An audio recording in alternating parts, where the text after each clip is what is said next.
পিতা ঈশ্বর আমাদের সবসময় সহবর্তী। পিতা ঈশ্বরের ধন্যবাদ দিই।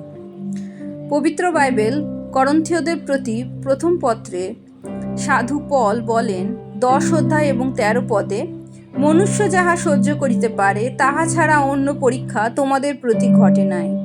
আর ঈশ্বর বিশ্বাস্য, তিনি তোমাদের প্রতি তোমাদের শক্তির অতিরিক্ত পরীক্ষা ঘটিতে দিবেন না, বরং পরীক্ষার সঙ্গে সঙ্গে রক্ষার পথও করিয়া দিবেন, যেন তোমরা সহ্য করিতে পারো। পবিত্র আত্মার সহভাগিতা প্রার্থনা করি বিষয়টি বোঝার জন্য। আমাদের জীবনে পরীক্ষা, প্রলোভন যার সম্মুখীন আমরা হই এবং জীবনের প্রতিকূল পরিস্থিতি, দায়িত্ব, এই সবের মধ্যে খানিকটা পার্থক্য আছে। আমরা জীবনে কঠিন সময়ের মধ্যে দিয়ে যেতে পারি, কোনো রোগের সাথে লড়াই করতে পারি, সেটা কিন্তু আমাদের জীবনের প্রলোভন নয়। অথবা দারিদ্রতার মধ্যে সংঘর্ষ করতে পারি, সেটাও আমার জীবনের প্রলোভন বা পরীক্ষা নয়।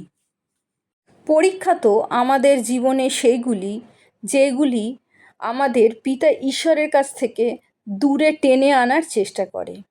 যেমন যোসেফের জীবনের পরীক্ষা ছিল পটিফারের পটিফারের বউ যখন তাকে প্রলোভন দেখিয়েছিল তার সাথে পাপে লিপ্ত হওয়ার।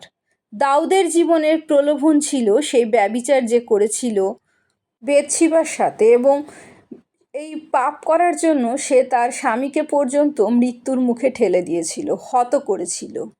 যোসেফ যে প্রতিকূলতার মধ্যে দিয়ে জীবন কাটাচ্ছিল, সেই দাসত্বের মধ্যে দিয়ে জীবন কাটাচ্ছিল, তখন ঈশ্বর তার সহবর্তী ছিলেন। সেই সময় সে প্রলোভনে পড়েছিল। এই প্রলোভন অস্বীকার করার সহ্য শক্তি তার মধ্যে ছিল, যেমন বাক্য বলছে। দাউদ যখন শাউলের থেকে পালাচ্ছিল, ঈশ্বরের পরিকল্পনা তার জীবনে পূর্ণ করার প্রস্তুতি নিচ্ছিল, তখন কিন্তু সে প্রলোভনে পড়েনি। সে যখন রাজা হয়ে গিয়েছিল তখন প্রলোভনে পড়েছিল, এবং সেই প্রলোভনের কাছে সে শিকার হয়েছিল এবং পাপে পতিত হয়েছিল। তাই আমাদের জীবনে প্রলোভন যে কোনো পরিস্থিতির মধ্যেই আসতে পারে। আমাদের জীবনে সবথেকে ভালো পরিস্থিতির মধ্যে, সবথেকে শীর্ষে যখন আমরা জীবন কাটাচ্ছি তখনও আসতে পারে, অথবা আমাদের দারিদ্রতার মধ্যে, আমাদের যখন নানা রকম দায়িত্ব আমাদের কাঁধে থাকে, অথবা আমরা যখন আমাদের জীবনের প্রতিকূলতার সাথে লড়াই করছি, তখনও আমরা প্রলোভনের শিকার হতে পারি।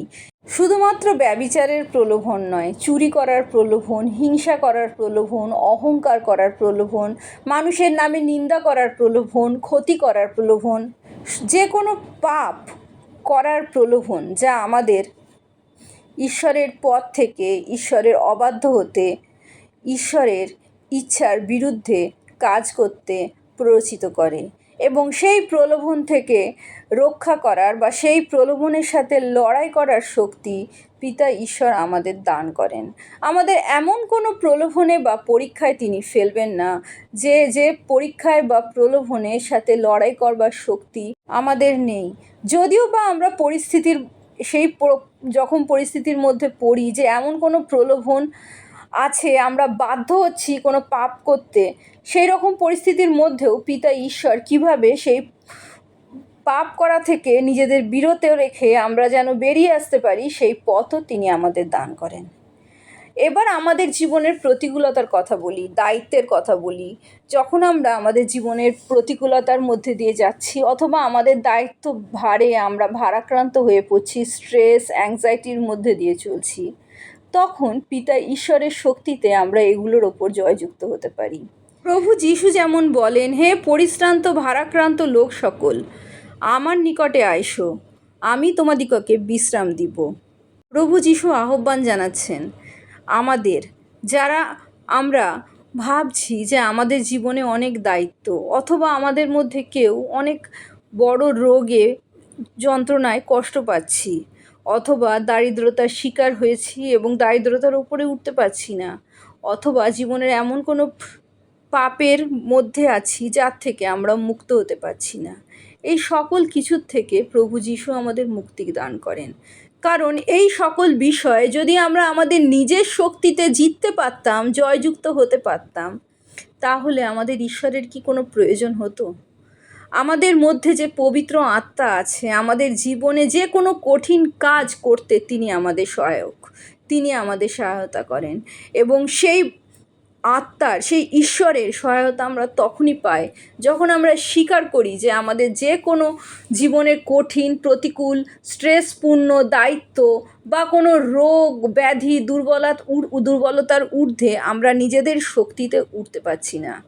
তখনই আমরা নিজেদের নত করি, নম্র করি এবং নিজেদের জীবনে ঈশ্বরের কাজ দেখি। প্রভু যিশুর নামে যে কোনো প্রতিকূলতার উপর জয়যুক্ত হতে পারি। প্রভু যিশুর জয় হোক।